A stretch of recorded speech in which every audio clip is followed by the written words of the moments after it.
ये संत सभा ही अयोध्या है, सत्संग भूमि। और कितनी अद्भुत बात है, भगवत मिलन की यात्रा जब आरंभ होगी तब सत्संग से ही होगी, संत सभा से ही होगी। और भगवान जब मिलेंगे, जिसे मिलेंगे संत के माध्यम से मिलेंगे। यही इस प्रसंग का रहस्य है। अब हाथी पर बैठकर जाने वाले, घोड़े पर बैठकर जाने वाले, यह मानो अलग अलग साधनाओं का प्रतिनिधित्व कर रहे हैं। हाथी पर बैठकर जाना क्या है? देखो,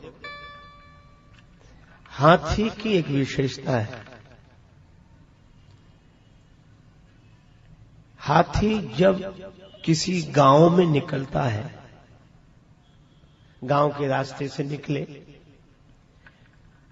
तो हम लोगों ने तो गांव का जीवन जिया है, इसलिए जानते हैं। छोटे छोटे बच्चे कौतूहल बस हाथी को देखकर आनंदित होते हैं, हाथी को देखकर ताली बजाते हैं, बच्चे खुश होते हैं। और जो वयोवृद्ध हैं वे श्रद्धालु होने के कारण हाथी को हाथ जोड़ते हैं। बच्चे हाथ बजाते हैं, बड़े हाथ जोड़ते हैं। बच्चे ताली बजाते हैं और वयोवृद्ध हाथ जोड़ते हैं। हाथ जोड़कर हाथी को प्रणाम करते हैं। गणेश जी के भाव से श्री गणेश जी महाराज के दर्शन हुए इस रूप में। यह भावना की बात है और बहुत ही आनंद का अनुभव करते हैं। शायद ही और कोई पशु ऐसा हो जिसके इतने हाथ जोड़े जाते हो जितने हाथी के जोड़े जाते हैं। पर दूसरी विडंबना भी है, जितने भौंकने वाले इसके पीछे पड़ते हैं शायद किसी और के पीछे पड़ते हैं। गांव भर के श्रद्धालु हाथ जोड़े अगर हाथी के आगे खड़े रहेंगे तो गांव भर के कुत्ते भौंकते हुए हाथी के पीछे पड़े रहेंगे। और इसका अर्थ यही है कि जिसकी स्तुति होगी निंदा भी उसी की होगी। यह एक साथ रहते हैं। हाथ जोड़ने वाले जिसके आगे खड़े होंगे, भौंकने वाले उसके पीछे पड़े होंगे। यद्यपि भौंकने वालों में यह हिम्मत नहीं होती कि आगे आ जाए, ये पीछे। और उनका भौंकना पीछे इसलिए शुरू रहता है कि उनको आगे जो हाथ जोड़े खड़े हुए वे सहन नहीं होते। पर हाथी के बारे में आपने यह भी सुना होगा कि हाथी की मस्ती भरी चाल है। जब वो चलता है तो लोग कहते हैं आह क्या गजराज की मस्ती है। और कोई मस्ती से झूमता हुआ चलता है, क्या मस्त गजराज की तरह झूमता हुआ। तो मैं एक दिन सोच रहा था कि इसकी चाल में मस्ती क्यों है, इसकी चाल में मस्ती क्यों है। बड़ा बढ़िया उत्तर दिया। एक ही उत्तर है इसका, क्या? हाथी हाथ जोड़ने वालों के पास ठहरता नहीं है और भौंकने वालों की ओर मुड़कर देखता नहीं है, इसीलिए उसकी चाल में मस्ती बनी रहती है। जो स्तुति से भी प्रभावित न हो और निंदा भी जिसको विचलित न कर सके। जो स्तुति से प्रभावित होगा निंदा से वही विचलित होगा।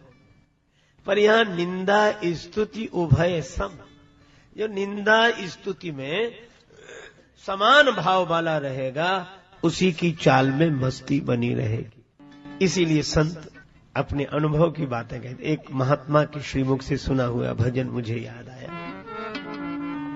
हम तो हमारी मस्ती में झूमते चले हैं, हम तो हमारी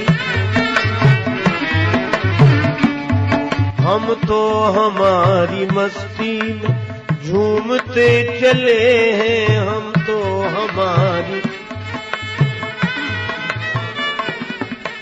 तो हमारी मस्ती में झूमते चले हैं, हम तो हमारी।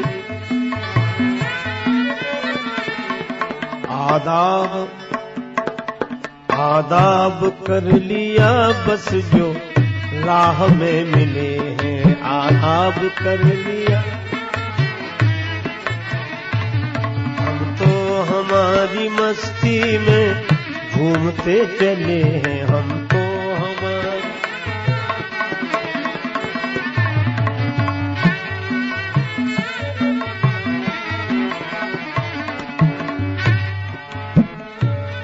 हो चाहे जैसा मौका खाएंगे नहीं धोखा, हो चाहे जैसा पाया है ज्ञान ऐसा गुरुदेव से अनोखा, पाया है ज्ञान। रास्ता मिला है पक्का हम दौड़ते चले हैं, रास्ता मिला है। हम तो हमारी मस्ती में घूमते चले हैं,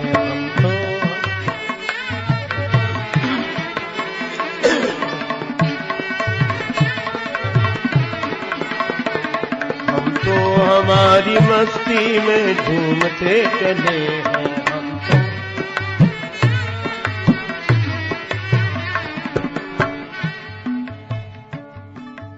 जाहि रुचे सो कहे कछुओ। श्री तुलसीदास जी कहते हैं जिसे जो रुचे वह कहे,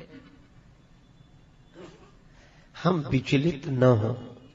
हमारे गुरुदेव कहा करते थे, मैंने उनसे पूछा कि साधु मुक्त होने के लिए क्या करते हैं? उन्होंने कहा उन्हें कुछ करना ही नहीं होता, वे तो मुक्त स्वरूप हैं ही। तो हमने कहा लोक दृष्टि से? बोले बहुत सरल उपाय है। क्या? कहा कि जो साधु की निंदा करते हैं वे साधु के पाप ले जाते हैं अपने साथ, और जो साधु की स्तुति करते हैं वे साधु के पुण्य ले जाते हैं। साधु दोनों से मुक्त हो जाता है।